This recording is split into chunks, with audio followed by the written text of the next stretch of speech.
میں رواج تھا کہ وہ بیٹیوں کو زندہ درگور کرتے، پھر مٹی برابر کر دی جاتی، کوئی قبر کا نشان نہ ہوتا، نہ کوئی کتبہ لگتا، نہ پھول ڈالے جاتے، نہ پھر ان کے لیے کوئی آنسو بہاتا، نہ کوئی احتجاج ہوتا، نہ اس کے لیے اس دور میں کوئی موم بتی جلانے والی آنٹیاں تھیں کہ جو اس کی یاد مناتی۔ سب سے پہلے جس پاکیزہ وجود نے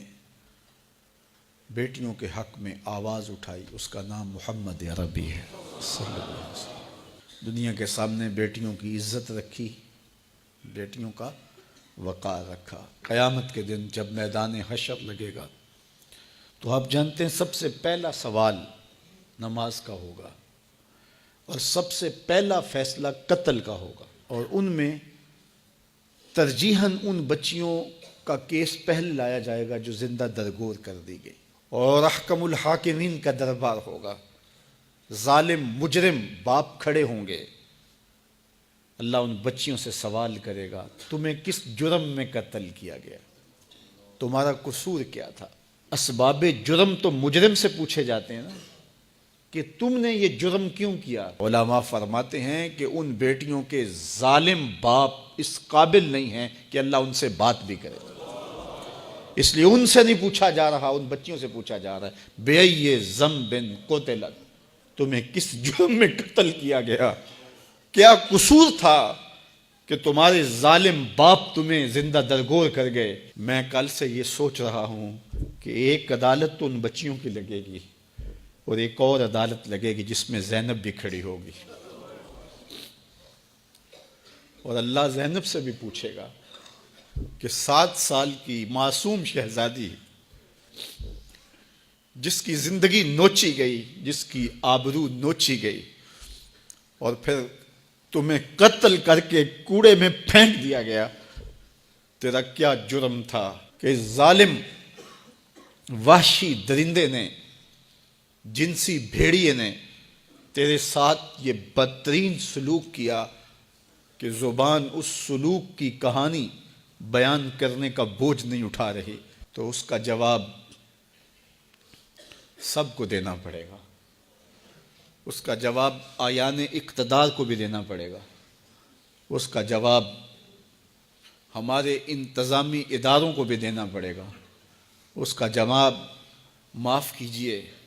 منبر و محراب کے اوپر بیٹھ کر کے ذات کی لڑائیاں لڑنے والوں کو بھی دینا پڑے گا، اس کا جواب خواہشات کے اسیر حکمرانوں کو بھی دینا پڑے گا، اور اس بے حس معاشرے کو بھی دینا پڑے گا۔ دنیا 21ویں صدی کا سفر کر رہی ہے، اور کیا ہم پلٹ کے پھر دور جہالت میں چلے گئے ہیں؟ ایک تو یہ المیہ کہ 7 سال کی معصوم کلی مسل دی گئی، لیکن دوسرا المیہ میرا یہ ہے کہ وہ جو جنسی درندہ وحشی بھیڑیا 7 سالہ بچی کو اپنی ہوس کا نشانہ بناتا ہے، وہ چھانگا مانگا کے جنگلوں سے نکل کر آیا ہوا کوئی جانور تو نہیں تھا، وہ کسی بل سے نکلا ہوا سانپ تو نہیں تھا،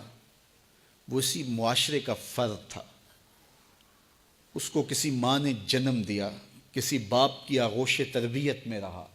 کسی درس گاہ میں بھی گیا ہوگا، اس کے دوستوں کی بھی ایک سوسائٹی ہوگی، اس کے گھر کے قریب کوئی مسجد ہوگی جہاں کبھی کبھار وہ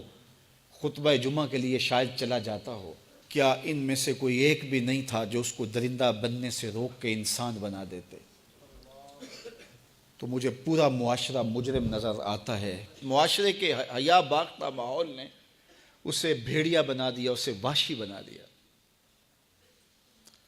تو آج میں اور آپ دیکھیں ہمارے تعلیمی ادارے بچوں کو پیسے کمانے والی مشین بنانے کی کوشش میں لگے ہوئے ہیں، اور والدین کی بھی خواہش ہے کہ ڈاکٹر بنے تو پیسے زیادہ کمائے گا یا انجینئر بنے تو پیسے زیادہ کمائے گا۔ تو ہم بچوں کو انسان بنانے کے لیے سکول کالج میں نہیں بھیجتے، پیسے کمانے والی مشین بنانا چاہتے ہیں۔ مجھے معاف کیجئے گا، دینی ادارے، مسجدیں، خانقاہیں، منبر و محراب اپنی ذمہ داریوں سے کما حقہ عہدہ برا نہیں ہو رہے۔ یہاں فرقہ وارانہ لڑائیوں نے ہمارے وہ موضوع چھین لیے جس سے قوم سازی کا عمل ہوتا تھا۔ ہمارے آیان اقتدار، ہمارے منبر و محراب، ہماری دانشگاہیں، ماں باپ اپنی اولادوں کی اچھی تربیت کے لیے کوشاں ہو جائیں تاکہ اس طرح کے واقعات روح پذیر نہ ہوں اور ہماری بچیوں کی آبرو بھی سلامت رہے اور ہمارے بچے بھی جنسی درندے نہ بنیں۔ حکمرانوں کی شکلیں دیکھیں، ان کے مکروہ چہرے دیکھیں اور ان کے رسمی بیان دیکھیں، پھر احتجاج کرنے والوں کو گولیوں کی بوچھاڑ سے بھون دینا، وہ فیض آباد میں ہوں یا ماڈل ٹاؤن میں ہوں یا قصور میں ہوں۔ یہ ہمارے حکمرانوں کے مکروہ چہرے ہیں جس سے نقاب اتر گیا ہے، لیکن ہماری قوم پھر بھی ان کو اپنا نجات دہندہ سمجھتی ہے۔ تو پھر کاٹیے سزا۔ پھر ایک زینب نہیں، گلی گلی زینب ہوس کا نشانہ بنیں گے۔ پھر ایسے جنسی درندے گھر گھر سے نکلیں گے اور یہ معاشرہ انسانوں کا معاشرہ نہیں رہے گا، وحشیوں کا اور بھیڑیوں کا معاشرہ بن جائے گا۔ تو صاحب، ہمیں اپنے آپ کو بدلنا ہوگا، اپنے طرز زندگی کو تبدیل کرنا ہوگا، اپنے انداز تربیت پر غور کرنا ہوگا، والدین کو سوچنا ہوگا، اپنی بیٹیوں پہ بھی توجہ دینی ہوگی اور اپنے بیٹوں کے تیور پر بھی نگاہ رکھنی پڑے گی۔ تو آپ بھی اپنے اپنے دائرہ کار میں استاد ہیں، مدرس ہیں، باپ ہیں، عالم دین ہیں، جس بھی حیثیت میں آپ ہیں، اپنے گرد و پیش کے ماحول کو پاکیزہ کرنے کی کوشش کیجیے۔